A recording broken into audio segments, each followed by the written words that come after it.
শুভ সকাল বন্ধুরা, সকলে কেমন আছো? আশা করি সকলে খুব ভালো আছো। আমরাও ভালো আছি।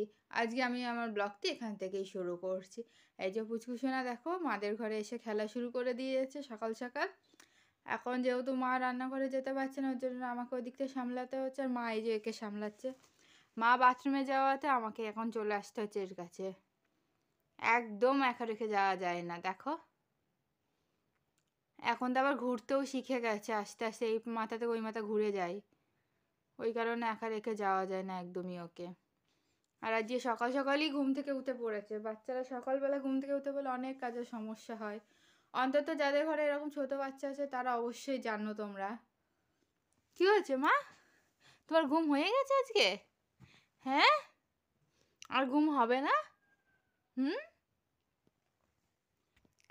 আজকে টিফিনে ধোসা বানাচ্ছি, এই দেখো। আর আমার ধোসার রেসিপি কিন্তু আমি অনেক আগেই তো আমার ইউটিউব চ্যানেলে দিয়েছি। তোমরা অবশ্যই আমার ইউটিউব চ্যানেলে দেখতেই পারবা। আমি খুব সহজে অল্প সময় কি করে ধোসা বানিয়ে ফেলি। এই দেখো, পুরো মচমচে, যেমন দোকানের মতো হয় ঠিক তেমন। এই দেখো, দোকানের থেকেও সুস্বাদু। বাড়িতে স্বাস্থ্যকর একটা সকালের টিফিন অবশ্যই তোমরা ট্রাই করো একটিবার। আশা করি তোমাদের সকলেরই ভালো লাগবে। বন্ধুরা দেখো, এই যে আমার এই নোংরা ফেলার এইটা জায়গা। এখানে আমি কি বলতো, রান্না করতে করতে এখানে তরকারি কাটি ফাটি, এটাও কাটা, সব এর মধ্যে ভরাই আমি।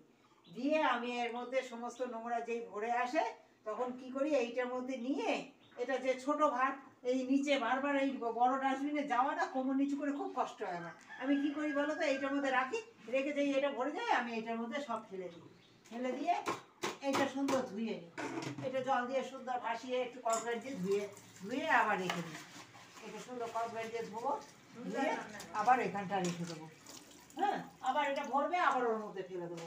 এইভাবে তোমরা যদি করো না, তোমাদের কাজ খুব সহজে তাড়াতাড়ি হয়ে যাবে। আর কি বলতো, কোমরেও ব্যথা পাবে না, সমস্ত কিছুতে তাড়াতাড়ি করতে পারবে। আর এইভাবে তোমরা একবার গ্যাসের পাশে এরকম একটা ছোট্ট ডিব্বায় সমস্ত সবজি এঁটো কাটা ফেলে ফেলে তারপর ভরলে পরে এর মধ্যে ফেলো। আজকে আমাদের রান্না দুপুরে হচ্ছে মাছের ঝোল বসানো হচ্ছে এখানে। আর তোমার এই যে, আর এখানে লাল শাকের তরকারি করা হবে। আর আমি এখন যাব ঘরে বিছনা তুলতে।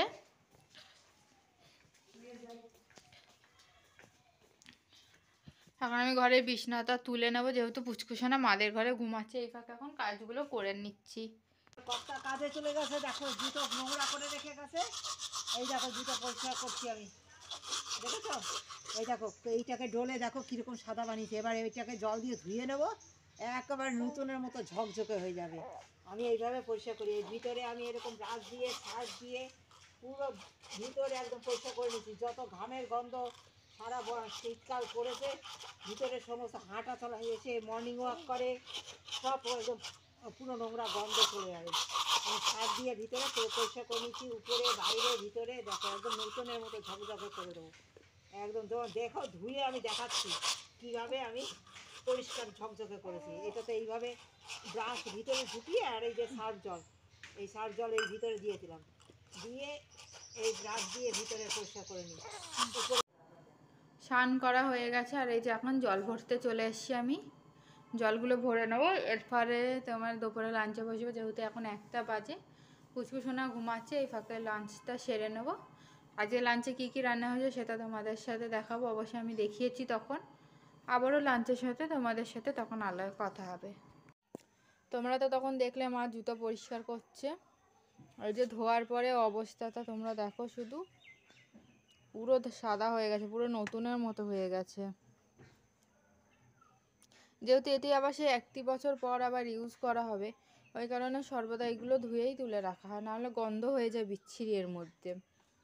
তোমরা এইভাবে করতে পারো, আশা করি তোমাদের ভালো লাগবে আমাদের এইভাবে জুতো পরিষ্কার করার টিপসটি। এই যে হ্যাঙ্গারে ঝুলানো পুরো পুচকুর কাপড়গুলো দুপুরবেলা ছাদ থেকে তুলে এনে ঝুলিয়ে দিয়েছে এখানে, আর ভাঁজ করতে পারিনি, যেহেতু ভীষণ শরীরটা ক্লান্ত লাগছিলো এই কারণে। এবার এইগুলো এখন ভাঁজ করে নেব। আর সাথে ঘরেও আমাদের কিছু কাপড় আছে, সেগুলো নিয়েছি, সেগুলো এখন ভাঁজ করে নেব।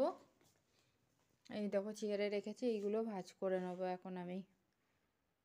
এই যে প্রত্যেক দিনের মতোই ভাত বসিয়ে দিয়েছে ওই পাশে, এদিকে দুধ গরম বসিয়ে দিয়েছে, আর এই যে এখানে পেঁপে কেটে আমি জলে ভিজিয়ে রেখেছি। যেহেতু পেঁপেতে ভীষণ কষ থাকে যেটা শরীরের জন্য অত্যন্ত ক্ষতিকর, এই কারণে আমি পেঁপে অন্তত আধা ঘন্টা আগে ভিজিয়ে রেখেছি সেদ্ধ করবো বলে। তোমরা অবশ্যই কোনো তরকারি বা কিছুতে খেলে অবশ্যই আধা ঘন্টা আগে তোমরা এই পেঁপেটাকে জলে ভিজিয়ে রাখবা, দিয়ে ভালো মতো ধুয়ে নিই তবেই রান্না করে খাবা, তাহলে দেখবা কোনো ক্ষতি হবে না শরীরে।